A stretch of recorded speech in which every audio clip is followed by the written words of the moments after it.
दोस्तों, जैसे कि आप लोगों को पता लग चुका होगा कि दुबई में मंदिर बन चुका है। अब उसके बाद कतर में भी मंदिर बनेगा। तो आइए देखते हैं इस पर पाक मीडिया और पाक पब्लिक का क्या रिएक्शन है। बात करने का पर्पस है कि अबू धाबी के अंदर हिंदुओं का एक सबसे बड़ा मंदिर खुला है।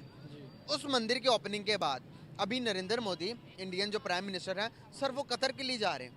सबसे पहला मंदिर दुबई में बना, दूसरा अबू धाबी में, अब कतर गए हैं। क्या कतर में भी ये जाकर अपने मंदिर को बनवा सकते हैं? कैसे देखते हैं आप? जो वो कहते हैं जिधर वो हाथ रखते हैं उधर वो चीज़ उनकी पूरी होती जा रही है। जिस तरह से उनकी इकोनॉमी पावरफुल होती जा रही है वो हर एक कंट्री में जाकर अपनी बात मनवाने के काबिल हो गए। क्या कहना चाहेंगे, मंदिर के हक में क्या अगेंस्ट है? मैं तो मंदिर के अगेंस्ट हूँ क्योंकि इस्लाम के भी खिलाफ है कि बुतों की पूजा करना हराम है। ठीक है। और अगर ये अबू धाबी में बन गया तो अबू धाबी में ना ज़्यादातर जो पॉपुलेशन है ना 70 to 80% पॉपुलेशन वो बाहर के मुल्कों की है। फॉरेन वो वहाँ पे ज़्यादा रहते हैं, बहुत ज़्यादा। इंडियंस बहुत ज़्यादा हैं और वहाँ पे आबादी बाहर के लोगों की ज़्यादा है। और जो वहाँ के रिहायशी हैं उनकी सिर्फ 15 से 20% आबादी है, क्योंकि इस वजह से वो मंदिर बनाने में कामयाब हो गए हैं।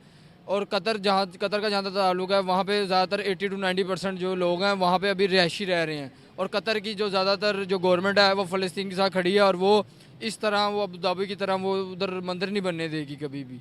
आपको क्या लगता है? ना ही बनना भी नहीं चाहिए। इस तरह हमारे मुसलमान लोग गुमराही में चले जाएंगे बहुत ज़्यादा। तो क्या हमारा ईमान इतना कमजोर है कि हम अपनी माइनॉरिटी को, जहाँ पर ईमान तो नॉन नहीं मुस्लिम, हमारा कमजोर, सुन लेना लेकिन सुन ले, जहाँ पर नॉन मुस्लिम्स के साथ अगर हम मिल बैठकर बातचीत नहीं कर सकते, उनके साथ खा पी नहीं सकते, तो हम उनको इम्प्रेस कैसे करेंगे? असल में बड़े जो हमारे हुक्मरान, ये आपको भी पता है, हर बच्चे को पता है, बिक चुके हैं।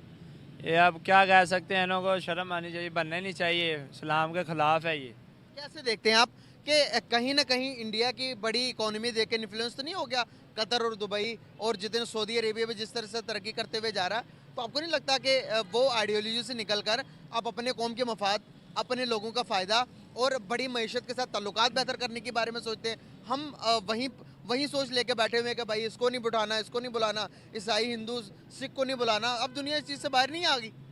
जी बाहर तो आ गई है, लेकिन फिर भी जो उनकी इकॉनमी है वो मुझे पता है कि बढ़ गई है, लेकिन फिर भी क्या नाम है उनको उनकी बात कुछ ज़्यादा मानी जाती है क्योंकि उनके पास मार्केट बहुत बड़ी है। उनके पास सब होता है ना। उनके पास मार्केट बहुत बड़ी है, उनके पास आवाम बहुत ज़्यादा, जिस वजह से ना ऑयल जिस तरह जितने भी जी आईडी पहले नंबर पर है। जी हर चीज़ में आ गए हैं, लेकिन वो उनकी आबादी बहुत ज़्यादा है, जिस वजह से ना वो इतनी स्पीड से आगे निकल रहे हैं। क्योंकि जब एक मुल्क में इतनी ज़्यादा आबादी होगी वहाँ पे कंपटीशन भी बहुत ज़्यादा होगा। अच्छा, क्या कह रहे हैं आप?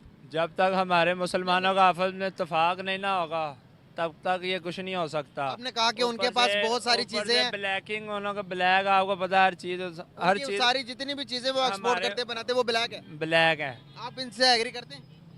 हर चीज़ नहीं, हर चीज़ तो नहीं ना ब्लैक होती है, कुछ चीज़ें में वो आ गए हैं। चीजें वाइट भी होती है। जिस तरह वो गाड़ियां ऑटोमोबाइल इंडस्ट्री में आगे जा रहे हैं, आईटी के बारे में पता है आपको क्या होती है? तो आप इसीलिए कह रहे हैं कि वो ब्लैक होती है। भाईजान, वो तालीम के लिहाज से वो चांद पे चले गए हैं। ऐसे। आईटी इंडस्ट्री उनकी इतनी स्ट्रांग हो गई है, टेक्नोलॉजी इतनी मजबूत हो गई है, वो चांद पर चले गए हैं। क्या चांद पर कोई जा सकता है? नहीं, नहीं जा लेकिन सकता। हमें यही लगता है कि चांद पर नहीं जा, चांद पर कोई नहीं जा सकता, ये कह रहे नहीं जा सकते। जा सकते हैं। पहले वो गया रशिया गया है, अमेरिका गया है, फिर अब इंडिया चला गया, तीसरे पे अब इंडिया आ गया, कहना गया। चाइना भी गया है। 4 मुल्क तो चले गए हैं चांद पे।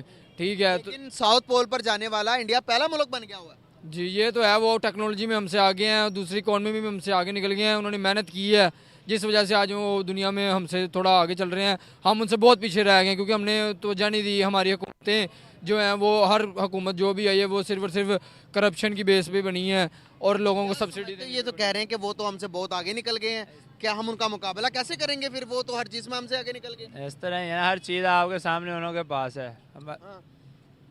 तो फिर मुकाबला कर सकते हैं क्या हम उनका? नहीं, नहीं कर सकते, कमजोर हो गए फिर हम, उसका मतलब है। कमज़ोरी की बात नहीं, हमारी वहाँ भी बिक चुकी है, मुसलमान ही बिक चुके हैं, कमज़ोर की बात ही फिर नहीं। हिंदू तो जो ताकतवर हो गए। उन्हों का माल वगैरह हमारे मुसलमानी लोग हैं, हमारे देश में भी वही ला रहे हैं, वही उन्हों का माल आगे भी सपोर्ट करा रहे हैं। क्या कह रहे हैं, कुछ समझ आ रही है इनकी आपको? उनका जो मुल्क है वो ज़ाहिर बात है आगे निकल गए हैं हमसे। हम लेकिन अगर हम भी आगे निकलना चाहते हैं तो हमारे पास अब मैन्युफैक्चरिंग में हम पीछे रह गए हैं। गाड़ियाँ बनाने में, बाइक्स बनाने में बहुत पीछे रह गए। हमारा सारा कुछ यहाँ पे जापानीज चल रहा है, चाइना का इंपोर्ट कर रहे हैं, वो अपना एक्सपोर्ट कर रहे हैं। उनकी टाटा की कंपनियाँ, उनकी अपनी गाड़ियाँ, महिंद्रा कंपनियाँ, उनके बिरला पास कंपनी, बिरला, ठीक है। और उसके बाद उनका गौतम अडानी है, इतने बड़े अमीर तरीन मुल्क है दूसरा अमीर तरीन आदमी। जी। उनके क्या समझते हैं आप? थोड़ा आगे आ जाए, थोड़ा सा आगे हैं। क्या हम इंडिया का मुकाबला कर सकते हैं इकोनॉमिकल लिहाज से, जिस तरह से वो दुनिया में आगे बढ़ते जा रहे हैं डे बाय डे?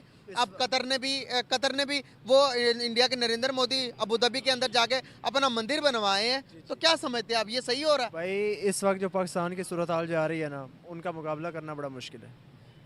सबसे पहले हमें जनाब स्टेबल गवर्नमेंट चाहिए, उसके साथ जनाब हमें जो ये करप्ट लोग हैं ना, इनसे हमें छुटकारा हासिल हो।